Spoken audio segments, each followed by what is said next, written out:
Like ಕೂತ್ಕೋಚಿನ ಸಿಟ್ ಸಿಟ್ ಸಂಬ ಸಿಟ್ ಸಿಟ್ ಜಾಣ ಜಾಣ ಮಾತು ಕೇಳ್ತಾನೆ ಅಂದ್ರೆ ಅವ್ನು 1 ವರ್ಷ ಅವರ ನನ್ನ ಒಡನಾಟ ಸಿನಿಮಾದಲ್ಲಿ ತುಂಬಾ ಪಾಸಿಟಿವ್ ಆಗಿ ಫೀಲ್ ಮಾಡ್ತೀನಿ ಸರ್ ನಾನು. ಅಂಡ್ ಬಿಕಾಸ್ ನಾವು ಕೂಡ ಪೆಟ್ ಲವರ್ಸ್ ಆಗಿರೋದ್ರಿಂದ ನಮ್ಮನೇಲೂ ಪೆಟ್ಸ್ ಇರೋದ್ರಿಂದ ಅವುಗಳು ಒಂಥರ ಮನುಷ್ಯನ ಜೊತೆಗೆ ತುಂಬಾ ಚೆನ್ನಾಗಿ ಹೊಂದ್ಕೊಂಡ್ಬಿಟ್ರೆ ಎಷ್ಟು ಏನ್ ಹೇಳ್ತಾರೆ ಮನೇಲಿ ನಿಮ್ಗೆ ಆ ಒಂಟಿತನ ಅನ್ನೋದ್ ಕಾಡಲ್ಲ. ಆಮೇಲೆ ಹೋಗೋ ಬಾರೋ ಅನ್ಬಾರ್ದು, ಕೆಲವು ನಾಯಿಗಳಿಗೆ ಬೈಬಾರ್ದು, ಏನೋ ಹಿಂಗಿದ್ಯಾ ಥೂ ಮಾತಾಡ್ಬೇಡ ಹೋಗು ಅಂತಂದ್ರು ತುಂಬಾ ಇದು. ಆಮೇಲೆ ನಾನು ಕೆಲವು ಬ್ರೀಡ್ ಹಸ್ಕಿ ತರದ ಬ್ರೀಡ್ಗಳು ನೋಡಿದೀನಿ, ತುಂಬಾ ಪ್ಯಾಂಪರ್ ಮಾಡ್ಬೇಕು ಆ ಡಾಗ್ಸ್ಗೆಲ್ಲ. ಆ ತರ ಒಬ್ಬೊಬ್ರು ಒಂದೊಂದು ಬೀದಿನ ದತ್ತಕ್ಕೆ ತಗೊಂಡ್ರೆ ಎಲ್ಲೋ ಒಂದು ಆಹಾರ ಸಿಕ್ಕಂಗ ಆಗತ್ತಲ್ವಾ, ಅದಕ್ಕೊಂದೇನೋ ನೆರಳು ಸಿಕ್ಕಂಗ ಆಗತ್ತಲ್ವಾ. ಈ ತರ ಡಿಸಿಷನ್ ಯಾಕೆ ಮಾಡಲ್ಲ ಸರ್ಕಾರ ಅಂತ ಕಮೆಂಟ್ ಮಾಡಿ. ಸುದ್ದಿ ಮನೆಯ ಸಮಸ್ತ ವೀಕ್ಷಕರಿಗೆ ನಮಸ್ಕಾರ. ನಾನು ನಿಮ್ಮ ರವಿ ಸಾಸ್ನೂರ್. ನಾನು ಮತ್ತು ಗುಂಡ ಪಾರ್ಟ್ 2 ಅಲ್ಲಿ ಕನ್ನಡದ ಬಹುತೇಕ ಪ್ರತಿಭಾವಂತ ನಟರ ದಂಡೆ ಇದೆ.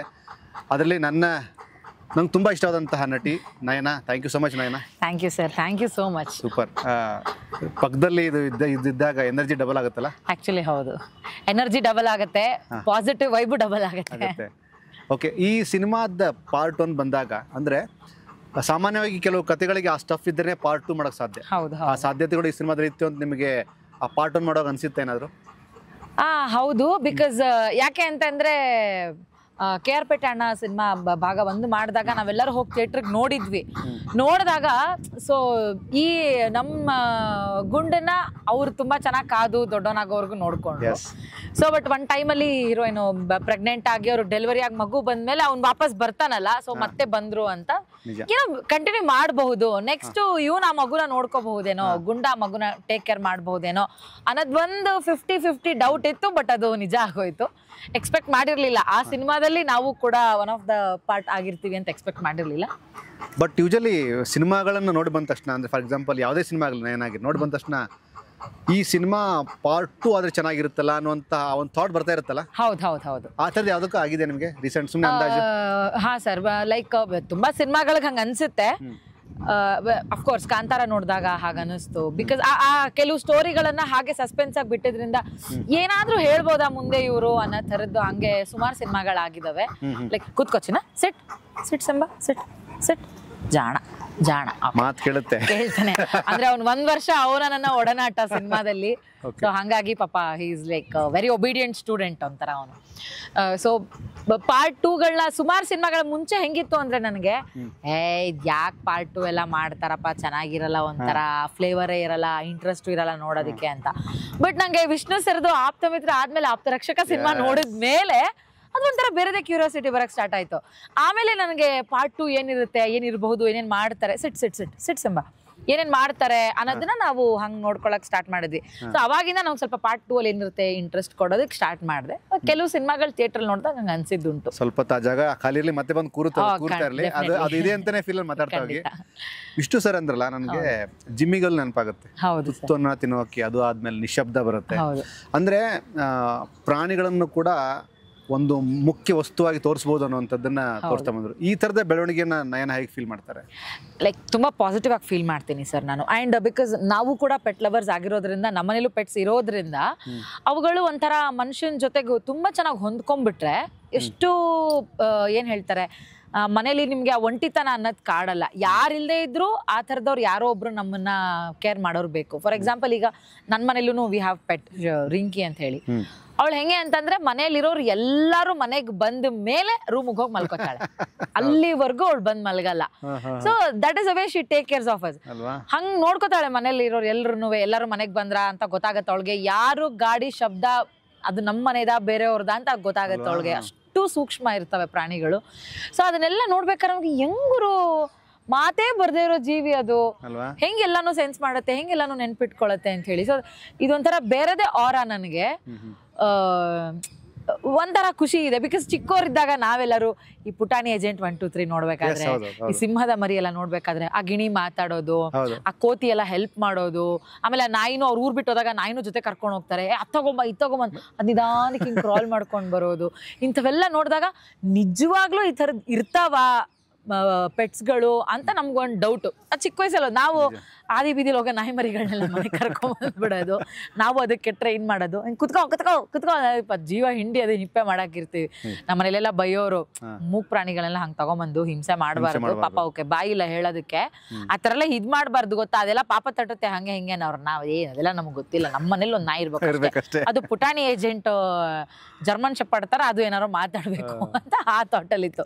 ಸೊ ಅಂತ ಸಿನಿಮಾಗಳನ್ನ ನೋಡ್ಕೊಂಡು ಬಂದಿರೋದ್ರಿಂದ ಬೇಗ ಕನೆಕ್ಟ್ ಆಗ್ತೀನಿ ಪೆಟ್ ಸಿನಿಮಾಗಳಿಗೆ. ಜೊತೆಗೆ ಬೇಬಿ ಶಾಮಿಲ್ ಅವರು ಒಂದು ಸಿನಿಮಾಗಳು ಬರ್ತವೆ, ಭೈರವಿ ಶಾಂಭವಿ, ಅಂದ್ರೆ ಅಲ್ಲೆಲ್ಲ ನೋಡಿ ಎಷ್ಟು ಅಥೆಂಟಿಕ್ ಆಗಿ ಅವುಗಳನ್ನ ತೋರಿಸ್ತಾರಂತಂದ್ರೆ ಅದು ಮನುಷ್ಯನ ಎಮೋಷನ್ ಜೊತೆ ಕನೆಕ್ಟ್ ಆಗ್ತವೆ. ಹೌದೌದು. ನೀವು ಒಂದು ಕೋತಿ ಬೇಬಿ ಶಾಮಿಲ್ ಅವ್ರಿಗೆ ಶೂಟ್ ಮಾಡೋದು ಹೆಂಗೆ ಹೇಳ್ಕೊಡುತ್ತೆ ಒಂದು ಸಿನಿಮಾದಲ್ಲಿ. I was like, oh my God, ಇದು ಇನ್ನೆಷ್ಟು ಟ್ರೈನ್ ಆಗಿರ್ಬೋದು ಗುರು, ಇದಕ್ಕೆ ಇನ್ನೆಷ್ಟು ತಲೆ ಇರ್ಬೋದು ಅಂತ. ಆಮೇಲೆ ಸ್ವಲ್ಪ ಒಂಚೂರು ಮುಂದೆಗಡೆ ಬಂದ್ರೆ ಉಪ್ಪಿ ಸರ್ಗೆ ರೋಬೋ ಮಾಡೋದಕ್ಕೆ ಒಂದು ಕೋತಿ ಹೆಲ್ಪ್ ಮಾಡ್ತಾ ಇರುತ್ತೆ, ಅನಂತ್ನಾಗ್ ಸರ್ಗೆ ಉಪ್ಪಿ ಸರ್ಗೆಲ್ಲ ಹೆಲ್ಪ್ ಮಾಡ್ತಿರುತ್ತೆ. ಹೌದು, ನನ್ಗೆ ದಿ ಬೆಸ್ಟ್ ಪಾರ್ಟ್ ಅನ್ಸಿದ್ ಏನು ಅಂತಂದ್ರೆ ಆ ಕೋತಿಗೆ ಆ ಮೈಂಡ್ ವಾಯ್ಸ್ ನ ಡೈಲಾಗ್ ತರ ಕೊಟ್ರಲ್ಲ, ನಿಜವಾಗ್ಲೂ ಮಾತು ಬಂದಿದ್ರೆ ಅದು ಹಿಂಗೆ ಮಾತಾಡ್ತಿತ್ತೇನೋ ಅನ್ನೋ ತರ ಇರೋದು ಆ ಮೈಂಡ್ ವಾಯ್ಸು. ಬಟ್ ಮಜಾ ಮಾಡಿದೀನಿ ಆ ಸಿನಿಮಾಗಳೆಲ್ಲ ನೋಡ್ಬೇಕಾದ್ರೆ. ಬಟ್ ಒಂದು ಪ್ರಾಣಿಗಳನ್ನೇ ಒಂದು ಟಾಪಿಕ್ ಆಗಿ ಇಟ್ಕೊಂಡು ಮಾಡೋ ಸಿನಿಮಾಗಳು ಯಾವತ್ತಿಗೂ ಸೋಲಲ್ಲ. ಯಾಕೆ ಅಂತಂದ್ರೆ ಅವಷ್ಟು ಎಮೋಷನಲ್ ಆಗಿ ಆಕ್ಟ್ ಮಾಡಿರ್ತವೆ ಸಿನಿಮಾದಲ್ಲಿ. ಆಕ್ಟ್ ಮಾಡಿರ್ತವೆ ಅನ್ನೋಕ್ಕಿಂತ ಜೀವ್ಸಿರ್ತವೆ ಪಾತ್ರದಲ್ಲಿ. ಅಕ್ಕಪಕ್ಕದವ್ರಿಗೂ ಕೂಡ ಅದು ಅಯ್ಯೋ ನಂಗೆ ನಾಯಿ ಕಂಡ್ರೆ ಆಗಲ್ಲ ಪ್ಲೀಸ್ ಅನ್ನೋರು ಕೂಡ ಒಂದ್ಸತಿ ಅದನ್ನ ನೋಡಿ ಮರುಗೋ ತರದ್ದು, ಅವ್ರಿಗೂ ಒಂದು ಸಣ್ಣ ಎಮೋಷನ್ ಸ್ಟಾರ್ಟ್ ಆಗೋ ತರದ್ದು ಏನಾದ್ರೂ ಒಂದು ಫೀಲ್ ಆಗುತ್ತೆ. ಸೊ ಡೆಫಿನೆಟ್ಲಿ ಈ ತರದ ಸಿನಿಮಾಗಳು ಸೋಲೋದು ತುಂಬಾ ಕಡಿಮೆ ಅನ್ನೋದಕ್ಕಿಂತ ಸೋತಿಲ್ಲ ಇದುವರೆಗೂ ಅಂತ ಹೇಳ್ಬೋದು. ಮೇಲಾಗಿ ನಾನು ಮತ್ತು ಗುಂಡ ಆಗ್ಲಿ ಅಥವಾ ಚಾರ್ಲಿ ಆಗ್ಲಿ ಅಥವಾ ಮಧ್ಯೆ ಪಪ್ಪಿ ಅಂತ ಒಂದು ಸಿನಿಮಾ ಬಂತು, ಜೊತೆಗೆ ಇದು ಅಂದ್ರೆ ಈ ತರ ಸಿನಿಮಾಗಳು ಬಂದಾಗ ಆಡಿಯನ್ಸ್ ಮೈಂಡ್ ಸೆಟ್ ಮೇಲಾಗಿ ನೋಡೋಂಥ ಡೈಮೆನ್ಷನ್ ಹೆಂಗೆ ಚೇಂಜ್ ಆಗುತ್ತೆ ಅಂದ್ರೆ, ಗುರು ಈ ತರ ಸಿನಿಮಾಗಳು ಬರ್ಬೇಕು ಗುರು, ನೋಡ್ಬೇಕು ಗುರು ಅನ್ನೋಂಥ ಆ ಒಂದು ಎಮೋಷನಲ್ ಟಚ್ ಆಗ್ತಾರೆ. ಹೌದು ಹೌದು. ಇದಕ್ಕೆ ಬಲವಾದ ಕಾರಣ ಏನಾಗಿರುತ್ತೆ ನಿಮ್ ಪ್ರಕಾರ? ಅಂದ್ರೆ ತುಂಬಾ ಜನಕ್ಕೆ ಏನು ಅಂತಂದ್ರೆ, ಈಗ ಮನೇಲಿ ಡಾಗ್ಸ್ ನ ತುಂಬಾ ಮಗನ ತರ ಮಗಳ ತರ ನೋಡ್ಕೊಳ್ತಾ ಇರ್ತಾರೆ. ಇನ್ ದ ಸೆನ್ಸ್ ಲೈಕ್ ಅವನು ಒಬ್ಬ ಸದಸ್ಯ ಆಗಿರ್ತಾನೆ ಮನೇಲಿ. ಸೊ ಏನೇ ಕೌಂಟ್ ಹೇಳೋದಿದ್ರು ಅವನನ್ನ ಸೇರಿಸ್ಕೊಂಡೆ ಕೌಂಟ್ ಹೇಳ್ತಾರೆ ಆ ತರ. ಇಲ್ಲ ಸಿಟ್ಟು ಬರ್ತಾನೆ. ಹಾ ಹೌದು. ಆಮೇಲೆ ಹೋಗೋ ಬಾರೋ ಅನ್ಬಾರ್ದು, ಕೆಲವು ನಾಯಿಗಳಿಗೆ ಬೈಬಾರ್ದು, ಏನೋ ಹಿಂಗಿದ್ಯಾ ಥೂ ಮಾತಾಡ್ಬೇಡ ಹೋಗು ಅಂತಂದ್ರು ತುಂಬಾ ಇದು. ಆಮೇಲೆ ನಾನು ಕೆಲವು ಬ್ರೀಡ್ ಹಸ್ಕಿ ತರದ ಬ್ರೀಡ್ಗಳು ನೋಡಿದೀನಿ, ತುಂಬಾ ಪ್ಯಾಂಪರ್ ಮಾಡ್ಬೇಕು ಆ ಡಾಗ್ಸ್ಗೆಲ್ಲ ಆ ತರ. ಆಮೇಲೆ ನಮ್ ತಾಯಿ ಮನೇಲಿ ಒಂದು ರಾಟ್ ವೀಲರ್ ಇದೆ, ಅವನಿಗೆ ಹೆಂಗೆ ಅಂತಂದ್ರೆ ನಾವೇನಾದ್ರು ತಿನ್ನಕ್ಕಿಂತ ಮುಂಚೆ ಅವನಿಗೆ ಕೊಡ್ಬೇಕು. ಅಕಸ್ಮಾತ್ ನಾವ್ ತಿಂದ ಮೇಲೆ ಅವನಿಗೆ ಕೊಟ್ರೆ ಮುಟ್ಟೋದೇ ಇಲ್ಲ ಅವನು. ನಂಗೆ ಬೇಡ, ನಂಗೆ ಯಾಕೆ ಕೊಡ್ತೀರಾ ಅನ್ನೋ ದಿಮಾಕಲ್ಲಿ ಇದು ಮಾಡ್ಬಿಡ್ತಾನೆ. ಆ ಥರ ಇದೆ.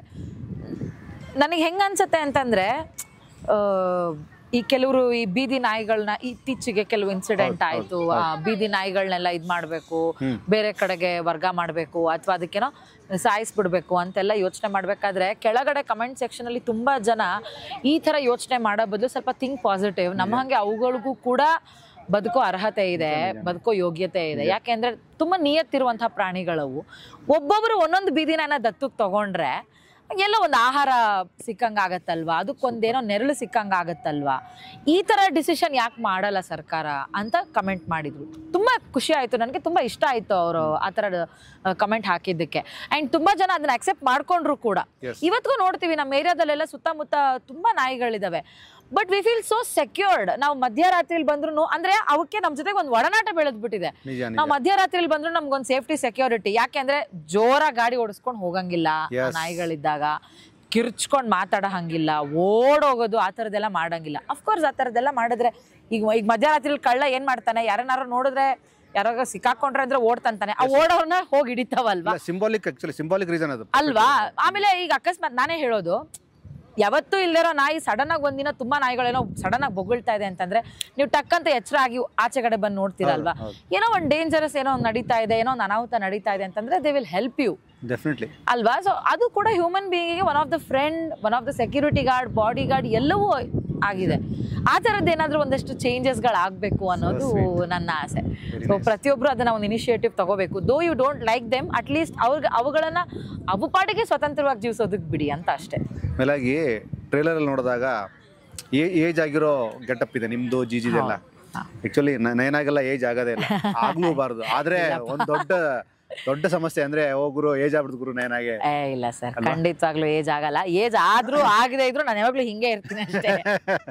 ಮೇಲಾಗಿ ಈಗ ಕಾಮಿಡಿ ಕಿಲಾಡಿಗಳು ಅಲ್ಲಿಂದ ಜರ್ನಿ ನೋಡಿದ್ರೆ ಮಾಡಿದಂಥ ಸಿನಿಮಾಗಳ ಸಂಖ್ಯೆ ಹೆಚ್ಚು ಕಮ್ಮಿ ಅನ್ನೋದಕ್ಕಿಂತಲೂ Nayana is happy yes about your career. Yes because ಒಂದೊಂದು ಪಾತ್ರ ಒಂದೊಂದು ಥರ ಖುಷಿ ಕೊಟ್ಟಿದೆ ನನಗೆ.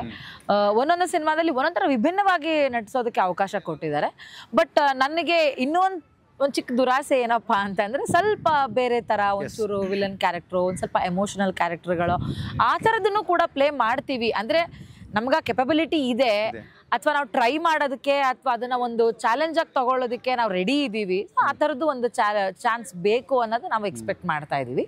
ಸೊ ಹಂಗೆ ಕಾಣಿಸ್ಕೊಳ್ಳೋದಕ್ಕೂ ಇಷ್ಟ ಇದೆ ನನಗೆ. ಎಸ್, ಅಂದರೆ ಸೋ ಫಾರ್ ಮಾಡ್ಕೊಂಡು ಬಂದಿರೋ ಸಿನಿಮಾದಲ್ಲಿ ಒಂದು ಸಿನಿಮಾದಲ್ಲಿ ತುಂಬ ಘಾಟಿಯಾಗಿ, ಇನ್ನೊಂದು ಸಿನಿಮಾದಲ್ಲಿ ಒಂದು ಸ್ವಲ್ಪ ಈ ಚಾಡಿ ಪುರ್ಕಿ ಥರ, ಇನ್ನೊಂದು ಸಿನಿಮಾದಲ್ಲಿ ಪುಕ್ಲಿ ಥರ, ಆ ಥರದ್ದೆಲ್ಲ ಏನೇನೋ ವಿಭಿನ್ನವಾಗಿ ಮಾಡ್ಕೊಂಡು ಬಂದಿದ್ದೀನಿ. ಬಟ್ ಇನ್ನೊಂದು ಸ್ವಲ್ಪ ಸೀರಿಯಸ್ ಕ್ಯಾರೆಕ್ಟರ್ಗಳನ್ನ ಮಾಡಿ ಒಳ್ಳೆ ಹಾಸ್ಯ ಕಲಾವಿದೆ ಅಂತ ಗುರುತಿಸ್ಕೊಳ್ಳೋದಕ್ಕಿಂತ ಒಳ್ಳೆ ಕಲಾವಿದೆ ಅಂತ ಗುರುತಿಸ್ಕೋಬೇಕು ಅನ್ನೋದು ಆಸೆ ಇದೆ ನನಗೆ.